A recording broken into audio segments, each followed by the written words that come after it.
আল্লাহ বলছেন, আমি তোমাদের যে সৎ কাজ করতে বলছি তা অগণিত নয়, সেগুলো কয়েকটি। আমি তোমাদের কাছ থেকে অনেক বেশি কিছু চাচ্ছি না, তোমাকে শুধু অল্প কিছু ভালো কাজ করতে হবে। অন্যভাবে বললে, দিন আমাদেরকে আমাদের কাজের ব্যাপারে অসংখ্য অগণিত দিক নির্দেশনা দেয়নি।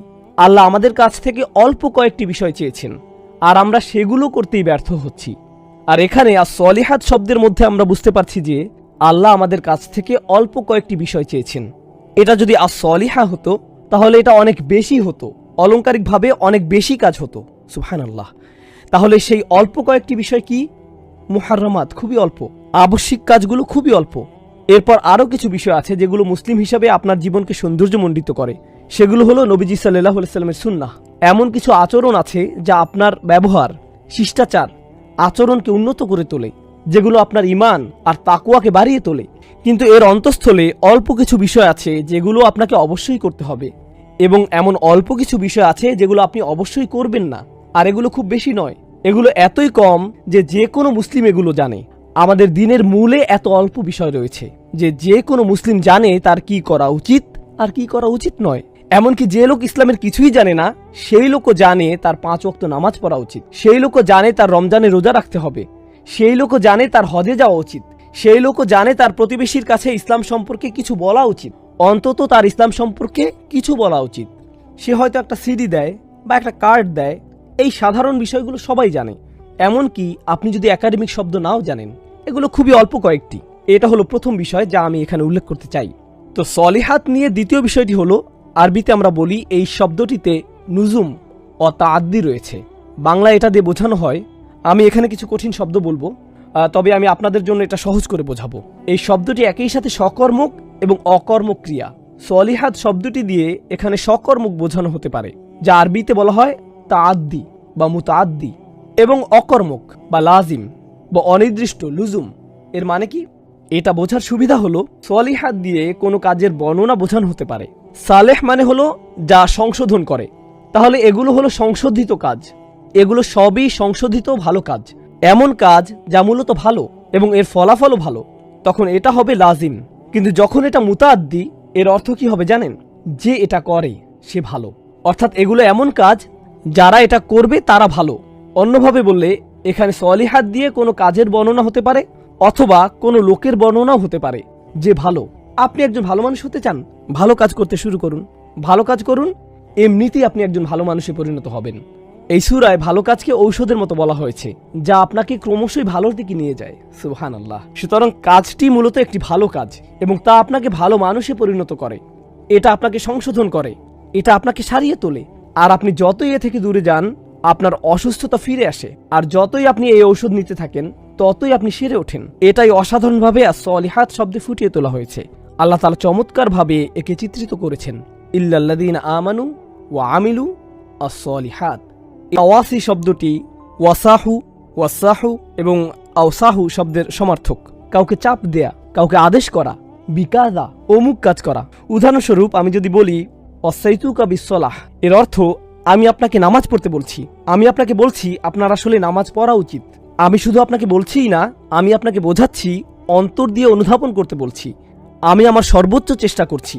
আমি এমনভাবে বলছি যাতে আপনার মনে হয় এই লোকটি যা বলছে তা আমার জন্য ভালো। কাউকে বলার এমন পদ্ধতি আছে যাতে আপনি নিজেই এর গুরুত্ব উপলব্ধি করবেন। হ্যাঁ, তুমি এখনো নামাজ পড়োনি, তোমার সমস্যা কি? এটা হলো নিজেকে উপরে রেখে অন্যকে নিচে নামানো। কিন্তু আপনি যদি কাউকে এমনভাবে বলেন যাতে তারা মনে করে এটা তাদের জন্যই ভালো, বুঝতে পারছেন? আমার মনে হয় সত্যি তোমার এটা করা উচিত, আমার সত্যিই মনে হয় তোমার এটা বন্ধ করা উচিত, আমি তোমাকে নিয়ে ভাবি। আপনার কথার ধরন, এটাই হচ্ছে ওয়াসিয়া। শব্দগতভাবে ওয়াসিয়া অর্থ নিজের সম্পদ বিসর্জন দেয়া। আপনি কার জন্য নিজের সম্পদ ছেড়ে দেন? প্রিয়জনদের জন্য। সম্পত্তি হলো এমন জিনিস যা আপনি মারা যাওয়ার পর আপনার প্রিয়জনদের কাজে আসবে। কেউ যখন তার সম্পদ অন্য কাউকে লিখে দেয়, এটা দিয়ে বোঝা যায় তার খুব বেশি সময় বাকি নেই, তার এখনই লিখে দেওয়া উচিত, কারণ হঠাৎ তিনি মারা গেলে এই সম্পদের কি হবে। সুতরাং তিনি এই গুরুত্বপূর্ণ সম্পত্তি তার প্রিয়জনকে লিখে দেন। এই শব্দ দিয়ে এটাই বোঝানো হয়। এটা দ্বারা কিছুটা তাড়া করাও বোঝানো হয়। এটা এমন যেন আপনি কাউকে একটা সত্য বলতে চান, আপনার একটু তাড়া আছে, যেন আপনার বেশি সময় নেই, আগামীকালই আপনি চলে যেতে পারেন, তার চেয়ে আপনি এখনই সত্যটা বলে দেন যা আপনার পক্ষে এখন সম্ভব। অনেক সময় এমন হয় যখন কেউ আপনার কাছে পরামর্শ চায় আর আপনি বলেন আমি জানি না তারা এটা কিভাবে নেবে, আমি জানি না আমার এটা বলা উচিত কিনা, তারা আমার কথাটা পছন্দ করবে না। প্রিয় বন্ধু, আমি যদি তোমাকে এই কথাটা বলি, আমরা আর বন্ধু হয়ে থাকতে পারবো না। তুমি হয়তো আমার সাথে আর কথা বলতে চাইবে না। আমি সময় মতো তোমাকে এটা বলবো, আর আপনি সেই সময়ের জন্য অপেক্ষা করতে থাকেন। সেই সময় আর কখনো আসে না। এটা সত্যি যে আমাদের ঠিক সময়ের জন্য অপেক্ষা করা উচিত, কিন্তু আমাদের কিছুটা তারাও থাকা উচিত। আর তাওয়াসাও শব্দে এই তারা থাকার ব্যাপারটি আছে। এই ব্যাপারটি প্রথমত জেনে নেওয়া প্রয়োজন। কাউকে বিপুল পরিমাণ সম্পদ দেওয়ার অর্থেও এটি ব্যবহৃত হয়।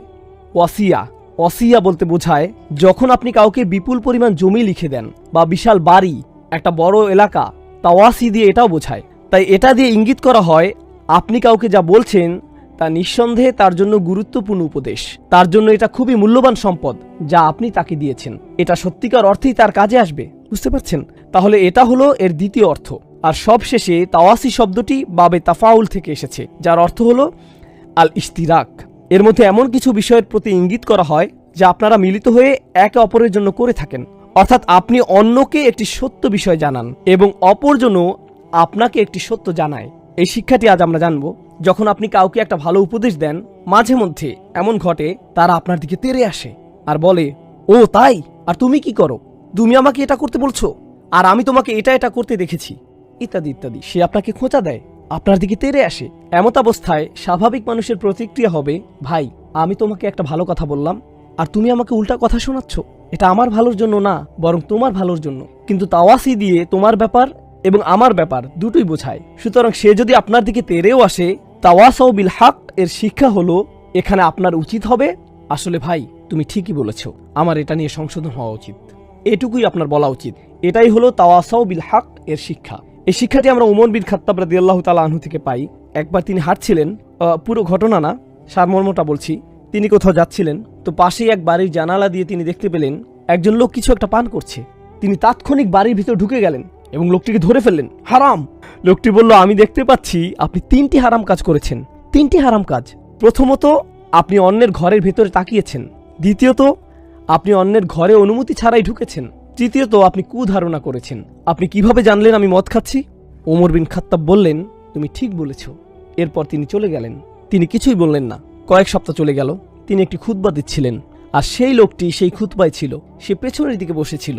যখন খুতবা শেষ হলো, সে উমর রাদিয়াল্লাহু তাআলা আনহুর কাছে আসলো। উমর তাকে বললেন, সেদিনের পর থেকে আমি অন্যের ঘরে তাকানো বন্ধ করে দিয়েছি, আর তোমার ব্যাপারেও আমি কাউকে কিছু বলিনি।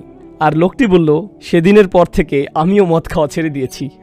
এখানে আসল কথাটা হচ্ছে, আপনি কাউকে কোনো উপদেশ দেন এবং আপনি আশা করবেন সেও যেন আপনাকে উপদেশ দেয়। হয়তো সে এমনভাবে বলবে যা আপনার পছন্দ হবে না, এতে কোনো সমস্যা নেই। আসল কথা হলো এতে যদি সত্য কিছু থেকে থাকে আপনি তা নেন। ওমর রাদিয়াল্লাহু তাআলা আনহু কিন্তু এটা বলেননি যে হ্যাঁ আমি জানি আমি ভুল করেছি, কিন্তু তুমিও তো ভুল করেছো, আমার সাথে আসো। না, তিনি শুধু সেটুকুই নিলেন। এটা থেকে কি বোঝা যায়? বোঝা যায় এতে তার আন্তরিকতা প্রকাশ পেয়েছে। এটাই তার সততা। এমনই ছিল তার সমালোচনা নেয়ার মানসিকতা। কেউ আপনার কাছে এসে বলল তুমি ভুল করেছো, আপনি বললেন তুমি ঠিক বলেছ। এটাই হলো তাওয়াসাউ বিল হক এর শিক্ষা। কারণ তার পক্ষ থেকে এটা আপনার জন্য একটা উপহার। যখন কেউ আমাদের সত্যিকার অর্থে কোনো পরামর্শ দেয়, আমরা কখনো ভাবি যে এটা একটা উপহার? বেশিরভাগ মানুষ ভাবে যে এটা আমাকে হেয় করার জন্য বলা হচ্ছে, তাই না? তোমার কত বড় সাহস, তুমি এটা বলার কি? আমি কি করব না করব এটা বলার ইজাজত তুমি কোথায় পেলে? তোমাকে কে আলেম বানিয়েছে? হয়তো আপনি ইমাম, আপনাকে হয়তো এই ধরনের প্রশ্নের মুখোমুখি হতে হবে। তুমি নিজেকে কি মনে করো? আপনি এরকম প্রত্যুত্তর পাবেন। কিন্তু এমন অবস্থায় আপনার কি করা উচিত? আপনার এটা ভালোভাবে নেওয়া উচিত। খারাপ কিছু থাকলে তা বাদ দিবেন। ভাববেন না এই মানুষটি আপনাকে হেয় বা অপমান করার জন্য বলছে। তাদের নিয়ত কেমন সেটা আল্লাহ জানেন। আপনার তাদের নিয়ত নিয়ে ভাবার দরকার নেই, সেটা ছেড়ে দিন। আপনি কেবলমাত্র এর ভালো অংশটুকু নিন। এটাই হলো তাওয়াসাউ বিল হক।